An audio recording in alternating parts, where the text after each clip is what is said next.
నా పేరు డి మాణిక్యరావు. నేను ఒక బ్యాంక్ ఎంప్లాయీని, నంద్యాల వాసిని, ఎన్జిఓస్ కాలనీలో నివాసం ఉంటున్నాను. ఈరోజు డాక్టర్ బిఆర్ అంబేద్కర్ 134వ జయంతిని పురస్కరించుకొని ఆయన చిత్రపటాన్ని నేను గీచాను. ఈయన చిత్రపటాన్ని నా స్వరక్తంతో నేను డ్రా చేశాను. ఎందుకంటే నాకు అంబేద్కర్ గారు అంటే చిన్నప్పటి నుండి చాలా ఇష్టం. ఆయన రచించిన రచనలు కానీ, ఆయన కొటేషన్స్ కానీ నన్ను ఎంతో ఇన్స్పైర్ చేస్తాయి.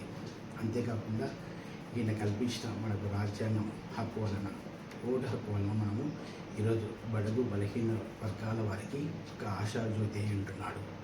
కాబట్టి ఈయన నాకెంతో స్ఫూర్తిదాయకము.